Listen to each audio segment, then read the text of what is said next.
Gold, trusted gold buyers. మీరు తాకట్టు పెట్టిన బంగారాన్ని విడిపించి ఈ రోజు ఉన్న మార్కెట్ ధరకు కొనబడను. 10 years అధికారంలో ఉన్నారు సార్. అంటే ఉద్యమ నాయకుడు, ఆ తర్వాత 10 years ముఖ్యమంత్రి సార్. ఓడిపోయిన తర్వాత ఫస్ట్ రివ్యూలో ఆయన మాట్లాడిన మాటలు సార్ ఏమన్నారు? ఏమన్నారా ఇంకా ప్రజలు నిన్న కూడా చెప్పిండు కదండి, ఆ రోజు చెప్పింది నిన్న చెప్పిండ్రు. ఏది ప్రజలు మనం 2,000 ఇస్తే వాడు 4,000 ఇస్తా అన్నాడు, మనం 10,000 రైతు బంధు ఇస్తా అంటే 15,000 ఇస్తా అన్నాడు, మనం ₹1,00,000 కళ్యాణ లక్ష్మి ఇస్తా అంటే తులం బంగారం ఇస్తా అన్నాడు. ఇప్పుడు లేడీస్ ఉన్నారండి, ఇప్పుడు మీరే కూడా లేడీగా ₹1,00,000 కట్టయిన పట్టుకుంటా, తులం బంగారం పట్టుకుంటా, మీరు ఏది ముట్టుకుంటారండి?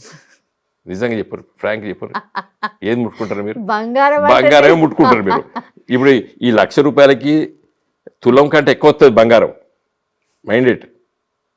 ₹1,00,000 కట్టకు ఇక్కడ తులం ఎంత తులం ఇప్పుడు 1,20,000 1,30,000 అంటే ఆ టైంలో చేసిన టైంలో మాత్రం అంతే ఉండే, 70,000 80,000 ఉండే. ₹1,00,000 కట్ట ఇడు ఉండి తులం బంగారం పెడితే కూడా ఇది ముట్టుకోరు. ఎందుకంటే fashion not only here in India, across the globe. That is because a shining metal, every woman want to wear it, తప్పలేదు దాంట్లో. కాబట్టి అలాంటి దాని మీద సెంటిమెంట్ కొట్టిండు రేవంత్ రెడ్డి, తులం బంగారం. కాబట్టి ఒక కొంత పర్సెంటేజ్ ఉమెన్ అటు కూడా ఓటేశారు. ఎంత వేసినా కూడా ఎంత 1.8% ఓడిపోయాం మేము. కాబట్టి ఎలక్ట్రల్ పాలిటిక్స్ లోపల ఇవన్నీ జరుగుతుంటాయి, అట్లా జరిగినాయి, మేము ఓడిపోయినాం. ఇది ఆ రోజు చెప్పిండు కేసీఆర్, నిన్న చెప్పిండు. Yes sir. ఓడిపోయినా కొద్ది ఒక 3-4 months వరకు ఏం లేకుండే, కానీ ఆఫ్టర్ 4 or 5 months తర్వాత నుంచి ఈ ఎమ్మెల్యే ఆ పార్టీలకు వస్తున్నాడు, ఆ ఎమ్మెల్యే ఆ పార్టీలకు వస్తున్నాడు, 10 మంది ఎమ్మెల్యేలు. వెరీ కామన్ అండి పాలిటిక్స్ లో. ఇప్పుడు unfortunate in spite of 10th schedule రాజ్యాంగంలో రాజీవ్ గాంధీ గారు 1985లో తీసుకొచ్చారు. అది హర్యానాలో 1967 లోపల ఆయారాం గయారాం అనే ఒక సూక్తి ఉంది కదా, అది ఎందుకు పుట్టిందంటే ఆయన పేరు హీరాలాల్ రామ్ అనే ఎవరు ఉండే. ఆయన పొద్దునో పార్టీ, మధ్యాహ్నం పార్టీ, సాయంకాలం పార్టీ, రాత్రి పార్టీ, 4 పార్టీలు మార్చిండు ఒకటే రోజు. కాబట్టి ఆయారాం గయారాం అనేది ఆయన పేరు గయారాం, ఆయారాం గయారాం అని పుట్టింది. అట్లా వచ్చింది ఆ నానుడో సూక్తియో ఏదో. సో దాన్ని రాజీవ్ గాంధీ గారు దీన్ని వమ్ము చేయడానికి 1985లో చట్టం తీసుకొచ్చిండు. ఏది యాంటీ డిఫెక్షన్ లా తీసుకొచ్చి 10th షెడ్యూల్ కాన్స్టిట్యూషన్లో పెట్టిండ్రు. దాన్ని మెరుగు అయింది. ఈవెన్ మన వాజ్పేయి గారు కూడా మంచి అమెండ్మెంట్ చేసిండ్రు. అంతమంది 1/3 స్ప్లిట్ అయితే కూడా పార్టీ స్ప్లిట్ కింద ఉండే. వాజ్పేయి గారు దాన్ని 2/3గా మార్చారు. అంటే పెద్ద సంఖ్యలో పోతేనే పార్టీ మార్పిడి కింద రావడానికి ఎన్నో వచ్చినాయి. కాకపోతే దురదృష్టం ఏంటంటే స్పీకర్ల బిహేవియర్ యాటిట్యూడ్ మారింది. Most unfortunate. అది ఒక 20 సంవత్సరాల మారింది. ఇప్పుడు రాజశేఖర రెడ్డి గారు ముఖ్యమంత్రి ఇక్కడ, మా పార్టీ నుండి ఆ రోజు 10 మందిని గిట్లని రాజశేఖర రెడ్డి గారు గుంజుకున్నాడు. మేము పిటిషన్లు వేసాం. స్పీకర్ గారు ఇప్పుడు ఆ సురేష్ రెడ్డి గారు మా పార్టీలో ఉన్నారు ఇప్పుడు. అప్పుడు సురేష్ రెడ్డి గారు స్పీకరు. వారు వాయిదాలు ఇచ్చుకుంటూ పోయి ఆఖరి రోజు వాళ్ళని సస్పెండ్ చేశాడు. పార్టీ మారడాన్ని చేశాడు. కానీ ఏం లాభం, అది డిలే చేశాడు.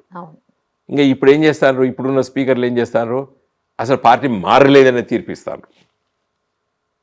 సో స్పీకర్ అనేవాడు ఆ రోజుల్లో ఎట్లుండే అంటే, ఒకసారి స్పీకర్ అపాయింట్మెంట్ అయితే పార్టీకి రాజీనామా చేసేది. సోమనాథ్ చటర్జీ గారు స్పీకర్ అయిన వెంటనే communist party of India Marxist పార్టీకి రాజీనామా చేశాడు. జి నారాయణరావు గారు తెలుగుదేశం పార్టీలో ఎన్టీ రామారావు గారు ముఖ్యమంత్రి ఉన్నప్పుడు ఆయన స్పీకర్ అయితే తెల్లారే రాజీనామా చేశాడు, ఇండిపెండెంట్గా బిహేవియర్ చేశాడు. చాలామంది స్పీకర్లు గొప్ప ఆ పదవిలో ఉన్న వాళ్ళు ఇండిపెండెంట్గా బిహేవ్ చేశారు. మోస్ట్ అన్ఫార్చునేట్ ఇప్పుడు ఉన్నటువంటి స్పీకర్లు పార్టీ ఎట్లా చెప్తే అట్లా వింటారు. ఈయన ఇచ్చిన తీర్పు ఎంత ఘోరమైన తీర్పు. అసలు కాంగ్రెస్ పార్టీ తీసుకొచ్చింది ఇది యాంటీ డిఫెక్షన్ లా, శాసనసభ్యులు పార్టీ నిరోధక చట్టం. ఆ చట్టాన్ని కాంగ్రెస్ పార్టీ తీసుకొచ్చింది, కాంగ్రెస్ పార్టీ చంపేసింది. నిన్న గతంలో మీరు చేయలేదా అని అడుగుతున్నారు సార్. గతంలో మీరు కూడా విలీనమే చేసుకున్నారు కదా. వెరీ గుడ్, మంచి ప్రశ్న. విలీనం చేసుకోవచ్చని రాజ్యాంగంలో చెప్పింది. విలీనం చేసుకోవచ్చని, పార్టీ స్ప్లిట్ అయితే కలుపుకోవచ్చు అని చెప్పి రాజ్యాంగమే చెప్పింది. కాబట్టి బీఆర్ఎస్ పార్టీ చేసింది పార్టీ స్ప్లిటే వస్తా అన్నారు, రండి మిమ్మల్ని అందరినీ ఎల్పీ పార్టీ మెరిజ్ చేసుకున్నాం, టీడీపీ వాళ్ళకి ఎట్లయింది, కాంగ్రెస్ వాళ్ళకి ఎట్లయింది. ఇక్కడ చిత్రమైన పరిస్థితి ఉంది సార్. అంటే అది బీఆర్ఎస్ అది కూడా నేను సమర్థిస్తలేనమ్మా. ఒక రాజకీయ పార్టీ మీద గెలిచితే అదే పార్టీలో ఉండాలి. నువ్వు ఇష్టం లేకపోతే రాజీనామా చేసి మళ్ళీ పోటీ చేయి పోయిన పార్టీలకి. ఓ మంచి శాసనసభ్యుడు ఉంటే ఏం చేయాలి, నువ్వు గెలిచినవు, నీకు ఆ పార్టీ నచ్చలేదు, రాజీనామా చేయి, నువ్వు ఏ పార్టీలో జాయిన్ అయితే మళ్ళీ అక్కడి నుంచి పోటీ చేయి. అది నీ నిబద్ధత. Most unfortunate. బీఆర్ఎస్ లో ఉన్నోళ్ళు ఇప్పుడు అటు పోయినామని అన్నారు, మళ్ళీ ఇప్పుడు లేదు మేము పోలేదు, మేము ఇళ్ళనే ఉన్నామని అన్నారు. నిన్న మీటింగ్ వచ్చారా సార్?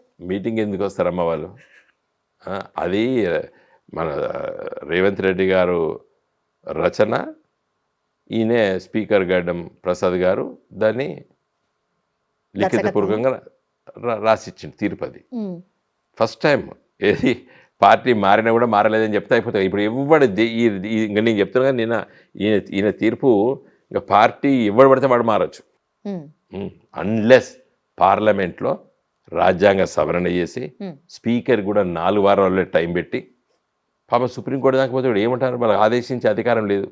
ఎందుకంటే ఇంతకుముందు మీకు చెప్పినాను కదండి, రాష్ట్రపతికి స్పీకర్కి ఇద్దరికి కోర్టులు ఇంటర్ఫిరెన్స్ వాళ్ళ పైన ఉండదు, legislature because ultimately legislative bodies అవి. వాటికి నాయకత్వం వహించేటువంటి స్పీకరు రాష్ట్రపతి గవర్నర్ల పైన కోర్టులో ఆదేశించేటువంటి అధికారం ఈ సుప్రీంకోర్టుకు లేదా హైకోర్టుకు లేదు. సూచనప్రాయంగా చెప్తున్నారు, చేయండి, తొందర చేయండి. ఎవడింటాడు? నువ్వు ఈ ఎక్కువ తక్కువ చెప్తావు అని ఏం చేసాడు, ఆఖరిచాలి వీళ్ళు పార్టీ మారలేదు పో అని చెప్పేశాడు. ఇప్పుడు సుప్రీంకోర్టు ఏం చెప్తాను? ఇప్పుడు బై ఎలక్షన్స్ వస్తాయి, ఒక 2 అయితే ఖచ్చితంగా వస్తాయి అని అంటున్నారు సార్. 2 రావమ్మా, ఎందుకంటే కడియం శ్రీయర్ కూడా చెప్పిన కదా నేను పార్టీ మారలేదని. దానం నాగేందర్ ఇంత ఎందుకు ఆపుతున్నాడు ఈయన స్పీకర్ నాకు తెలియదు. ఆయన కాంగ్రెస్ పార్టీ నుండి ఎంపీగా పోటీ చేశాడు. అదైతే అది ఘోరమైన తప్పిదం స్పీకర్ది. అసలు ఫస్ట్ నువ్వు నిన్న కాదు గివిలా కాదు, ఈ స్పీకర్కి చిత్తశుద్ధి ఒక నిజమైనటువంటి ఒక రాజ్యాంగం పట్ల విశ్వాసం ఉన్న స్పీకర్ అయితే he ought to have first Danam Nagender తీర్పిచ్చి ఈయన తీసేస్తున్నా చెప్పి, ఇంకా నువ్వు ఈ 5గురిది ఏం చేసుకున్నా కూడా ఎవడు పట్టించుకోపో. ఇవాళ దొంగల్ని తీర్పిచ్చి ఇవాళ దానం నాగేందర్ని కాపాడుతాడు స్పీకర్. ఇప్పుడు 2 years తర్వాత కేసీఆర్ గారు సరే అందరు బయటకు వచ్చారు అనే దాని నుంచే నేను టేకప్ చేస్తాను సార్. యాక్షన్ ప్లాన్ ఏంటి? అంటే కేసీఆర్ గారు జనాలలో తిరిగితే మీ పార్టీ ఇంకా బాగా బలోపేతం అవుతుంది. తిరగకపోతే ఏం చేస్తాడు కేసీఆర్? ఇప్పుడు తిరగాలి, ఎట్లా తిరగాలి అనేది మాకు ఒక స్ట్రాటజీ ఉంటుంది. రోజు తిరుగుతామా? గాయ తిరుగుడు అంటారు, గాయ తిరుగుడు ఉండదు పల్లెటూళ్ళకి. గాయ తిరుగుడు అంటే ఏ ఉత్తుదు గాయ అది కాదు కదా. KCR is functional president. రోజు నిత్యం అందరు లీడర్లతో మాట్లాడుతుంటాడు, ఏం చేస్తారు, is on the job already. ఏదైనా సెంటిమెంట్, ఏదైనా ఇమోషన్ని రగిల్చి ఆ తర్వాతనే బయటకు వస్తారు. ఆ నీటికి సంబంధించిన ఇష్యూని అందుకే టేకప్ చేశారు అనేది కూడా ఇప్పుడు ఒక చర్చ నడుస్తుంది. తప్పేమున్నది. ఇప్పుడు ఓ పొలిటికల్ పార్టీగా మా బాధ్యత కదా. సంథింగ్ వెంట్ రాంగ్, దాన్ని లేవనెత్తుతాం కదా, బాధ్యత. లేవనెత్తకపోతే తప్పు కేసీఆర్. అసలు వాళ్ళ చాలామందికి తెలియదండి. ఈ మన ఉత్తమ్ కుమార్ రెడ్డి గారు మంత్రి, వాళ్ళ సెక్రటరీస్, అసలు మేము ఏం ప్రయత్నం చేసాం? అసలు ఇలా ట్రిబ్యునల్ ఎందుకు ఎక్స్టెండ్ అయింది? Section 3 కింద పిటిషన్ ఎవరేస్తాం? పెద్ద చరిత్ర అది. ఊరికే వాళ్ళు ఆ సెక్రటరీ వాడు ఇప్పుడు ఆయన పెట్టుకున్న అడ్వైజర్ వాడు ఆదిత్య దాస్ పచ్చి తెలంగాణ వ్యతిరేకి. ఆంధ్రప్రదేశ్లో మన చంద్రబాబు నాయుడు గవర్నమెంట్లో ఇరిగేషన్ శాఖ ప్రిన్సిపల్ సెక్రటరీ, మన గట్టే ప్రాజెక్టుల మీద ఆయన సంతకంతో అపోజ్ చేసినోడు ఇవాళ తెలంగాణ స్టేట్కి ఇరిగేషన్ అడ్వైజర్. సిగ్గుపడాలి. ఇదే ఆదిత్య దాస్ మనకు అన్ని ఆబ్జెక్షన్స్ చెప్పిండు తెలంగాణకి. ఆయన లిఖితపూర్వక సంతకాలతో ఉన్నాయి. ఆయన ఇవాళ తెలంగాణ రాష్ట్రానికి అడ్వైజర్. దీనికి జవాబు చెప్పమని చెప్పండి. ఇవాళ advisor to the chief minister irrigation ఎవరంటే గత 10 ఏళ్ళు తెలంగాణ ప్రాజెక్టులో అడ్డుపడి లిఖితపూర్వకంగా లేఖ రాసినటువంటి సెక్రటరీ. ఆయన మన దేవాజోల్ దగ్గర కట్టేటువంటి సమ్మక్క సారక్క ప్రాజెక్టును అపోజ్ చేసాడు, సీతమ్మ ప్రాజెక్టును అపోజ్ చేశాడు, కాళేశ్వరం ప్రాజెక్టులో మల్లన్న సాగర్ 50 TMCలను అపోజ్ చేసాడు. ఆయన సంతకంతో ఉన్నాయి. ఆయన తీసుకురారు. అసలు మీ టీవీ ఛానల్ నన్ను ఆయన కూర్చోబెట్టుండ్రి. నేను అడుగుతా ఒక్కొక్కటి. ఎందుకంటే ఆ రోజు నేను ఢిల్లీలో తిరిగిన, నేను సిడబ్ల్యూసి దగ్గర, ఇరిగేషన్ శాఖ మినిస్ట్రీకి, మినిస్ట్రీ ఆఫ్ వాటర్ రిసోర్స్ దగ్గరికి. He is the person who oppose it. నేను తప్పు పడతలేను. ఆయన ఆ రాష్ట్రానికి సెక్రటరీ కాబట్టి అపోజ్ చేసాడు. ఇలా ఆయన వచ్చి నీకు అడ్వైజర్ అయింది ఆ రేవంత్ రెడ్డి. నాకు అర్థమైతలేదు ఇది. ఇలా 45 టీఎంసీ నీళ్ళు కూడా ఆయన రాసినట్టున్నాడు, ఈయన సంతకం పెట్టినట్టు ఉత్తమ్ కుమార్ రెడ్డి. వీటన్నిటి మీద సభలు ఉండబోతున్నాయా సార్ బ్రహ్మాండం. త్వరలో? ఇంకా చూడండి మీరు, రేపు ఊరు ఊరు, పల్లె పల్లె పాంప్లెట్లు, పోస్టర్లు. ఉత్తగా ఉంటామండి మేము అధికారం కోసం పుట్టిన పార్టీ కాదు కదా మాది. అధికారంలోకి వచ్చినాం వేరే విషయం. మేము ఎజిటేటర్స్. వాళ్ళకు పదవులు లేకపోతే చచ్చిపోతారు. మాకు పదవులు ఉంటే బరువు. మాలాంటి చాలామంది ఉన్నాం. మేము నోరు కట్టెత్తది. ఉత్తగా ఉంటే చూడండి, మా కార్యకర్తలు, మా నాయకులు చీల్చి చెండాడతారు ఒక్కొక్క సమస్య పైన. ఉత్తగా ఉంటాం మేము. వచ్చే 3 ఏళ్ళు ఎలక్షన్స్ ప్రజల పక్షం ఉంటాం. రేవంత్ రెడ్డి మంచిగా చేస్తే మేమేమి తప్పు పట్టాం. నేను అందుకే ప్యూరు రేరు వాడు కూడా చికాగోలో లేకపోతే ఇక్కడ లండన్లో కూర్చొని రాస్తే వీళ్ళు చదివినరు. అది ఎంత అన్సైంటిఫిక్. హైదరాబాద్ రింగ్ రోడ్ లోపల క్యూరేట కోర్ అర్బన్ రీజన్ ఎకానమీ. ఈ రింగ్ రోడ్డు నుండి RRR వారికి ప్యూర్ అట, పెరీ అర్బన్ రీజన్ ఎకానమీ. ఇంకా RRR నుంచి అవతల బార్డర్ ఉన్నంత, అంటే మొత్తం 70% తెలంగాణ రూరల్ అట. అంటే ఇలా వరంగల్ను రూరల్ జమగట్టావు, కరీంనగర్ని రూరల్ అంటున్నావు, ఖమ్మంని రూరల్ అంటున్నావు, నిజామాబాద్ని రూరల్ అంటున్నావు, ఆదిలాబాద్ని రూరల్ అంటున్నావు, నల్గొండ రూరల్ అంటున్నావు, మహబూబ్ నగర్ను రూరల్ అంటున్నావు. నిజంగా అక్కడనే ఫ్యాక్టరీలు ఉన్నాయి. వీళ్ళకి తెలివి తక్కువ. వాడు అక్కడ బొంబాయి, చికాగోలో ఎక్కడో రాసినట్టున్నాడు కూర్చొని, ఏది కన్సల్టెంట్. అసలు సిమెంట్ ఫ్యాక్టరీలు ఎక్కడ ఉన్నాయి? నల్గొండలో ఉన్నాయి, ఆదిలాబాద్లు ఉన్నాయి, కరీంనగర్లు ఉన్నాయి. కరెంట్ ఉత్పత్తి కేంద్రాలు ఎక్కడున్నాయి? పాల్వంచ, మనుగూరు, భూపాలపల్లి, గోదావరికని, రామగుండం, మంచిర్యాల, మందమర్రి. బొగ్గు గనులు ఎక్కడున్నాయి?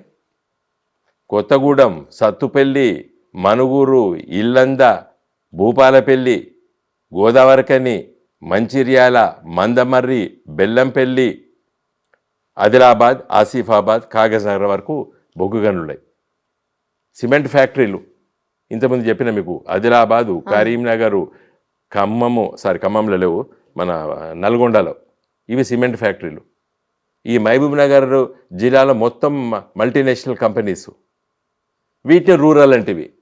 వాడు ఎక్కడో చికాగోలో కూర్చున్నాడో ఎక్కడ కూర్చున్నాడో వానికి ఏం తెలిసి ఈ తెలంగాణ బొమ్మ గీసిండ్రు, హైదరాబాద్ చుట్టూ డెవలప్ అయితే ఇది దీని పక్కకు ఇండస్ట్రీస్, దీని పక్కకు వ్యవసాయం అంటాడు. పిచ్చోంగి తెలియదు అసలు మొత్తం ఇండస్ట్రీస్ ఉన్నాయని రేర్లు ఉన్నాయి. ఎవడు మాట్లాడతలేరు రాజకీయ నాయకులు కూడా. నేను ఇప్పటికీ ఆంధ్రజ్యోతిలో ఒక వ్యాసం రాసిన, ఇలా తెలంగాణ టుడేలో వ్యాసం రాసిన. మీరు కూడా జర్నలిస్ట్ కూడా ఎవడు మాట్లాడతలేరు. I most unfortunate. చీల్చి చెండాడచ్చు. నీ పాలసీ ఏంది? ఇంతవరకు ఒక్కరు కూడా స్పందించలేదు. అసలు రేర్, నేను ఇప్పుడు ఇన్ని ఎగ్జాంపుల్స్ ఇచ్చిన కదా, rare rural agricultural reason economy అని చిత్రీకరించాడు. ఇది RRR నుంచి బార్డర్ వరకు. అసలు అక్కడ ఇండస్ట్రీస్ ఉన్నాయి, అసలు అక్కడ గ్రోత్ కావాలి. అక్కడ నేను మొన్న చైనా పోయినా, గ్రామీణ ప్రాంతం తిరిగినా మేము.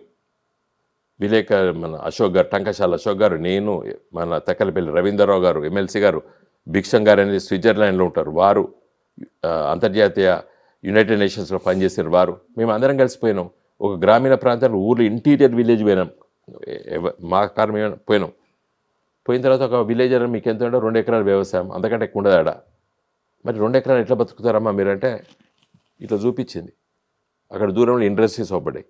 దాంట్లో నా పిల్లలు పని చేస్తారు, మళ్ళీ వస్తారు, వ్యవసాయం చేసుకుంటారు, అడిపోతారు, ఇక్కడ వస్తారు, మేము మంచిగా బతుకుతున్నాం.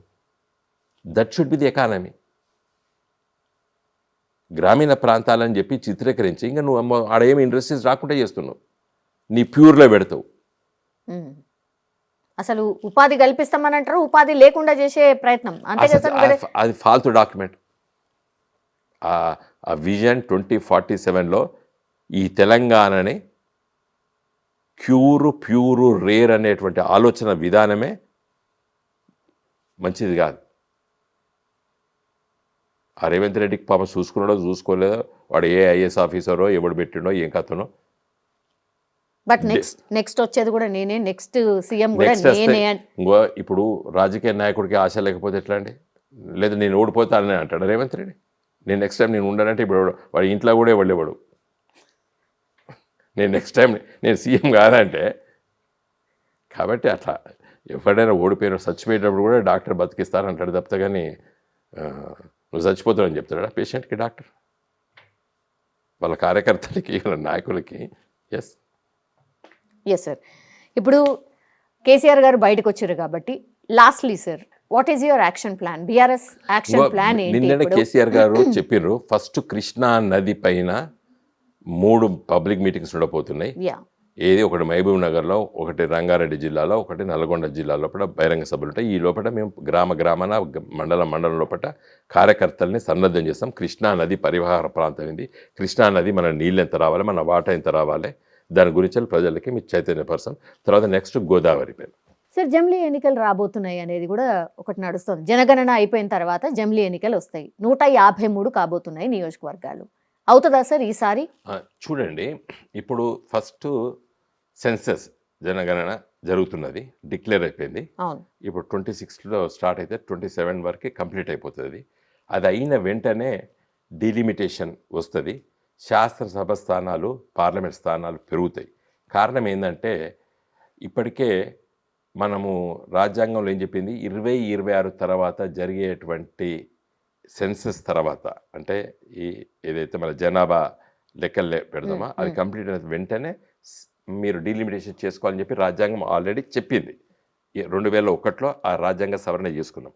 కాబట్టి 2026 తర్వాత జరగబోయేటువంటి ఈ లెక్కలు ఎప్పుడైతే ప్రచురితం అవుతాయో వెంటనే డీలిమిటేషన్ ఏవలసి వస్తుంది. రాజ్యాంగం చెప్పింది అది. అయితే ఇప్పటికే మహిళా రిజర్వేషన్ 33% చట్టం అయిపోయింది, బిల్లు కాదు అది, చట్టం అయిపోయింది. రాష్ట్రపతి ముద్రేసిండ్రు. దాంట్లో ఏం చెప్పారు, సెక్షన్ 5లో ఏం చెప్పారు, ఇమీడియట్లీ ఆఫ్టర్ సెన్సస్ ఇంప్లిమెంట్ అయిపోతుంది. దాన్ని ఎవడో మోడీ కూడా ఆపలేడు దాన్ని. 33% మహిళలకి 33% రిజర్వేషన్ మోడీ గారు కూడా ఆపలేరు. ఎందుకంటే ఆల్రెడీ మోడీ గారు పార్లమెంట్లో, లోక్సభలో పాస్ చేయించుకున్నారు. రాజ్యసభలో సోనియా గాంధీ పాస్ చేయించారు, లోక్సభలో ఈయన పాస్ చేయించారు. కాబట్టి ఆ చట్టం అయిపోయింది అది. కాబట్టి అది ఇంప్లిమెంట్ చేయాలంటే 33% సీట్లు పెంచుతారు. ఇక ఉన్న వాటిలో ఇస్తే లొల్లులు అయితే అని చెప్పేసి 33% సీట్లు పెంచుతారు. కాబట్టి లోక్సభ స్థానాలు, రాజ్యసభ స్థానాలు, శాసనసభ స్థానాలు పెరుగుతాయి. ఇప్పుడు మీకు అందుకోసమే మోడీ గారు కొత్త బిల్డింగ్ అయితే కట్టిండో లోక్సభ, రాజ్యసభలో 888 సీట్లు పెట్టిండు లోక్సభలో, 350 సీట్లు రాజ్యసభలో పెట్టిండు. కాబట్టి ఆల్రెడీ మోడీ గారి బ్రెయిన్లో అది ఉన్నది, ఫిక్స్ అయిపోయింది. ఇదే అండి. ఇంకా మీరు అడిగింది రెండోది ఏది, జమిలీ ఎన్నికలు. జమిలీ ఎన్నికలు ఆల్రెడీ బిల్లు పార్లమెంట్లో పెట్టిండ్రు. ఇప్పుడు పెట్టినటువంటి బిల్లులో ఏం చెప్పిందంటే 29 లోపట్టే పాస్ చేస్తారు మోడీ గారు బిల్లును. 29 నుండి అమల్లోకి వస్తుంది చట్టం.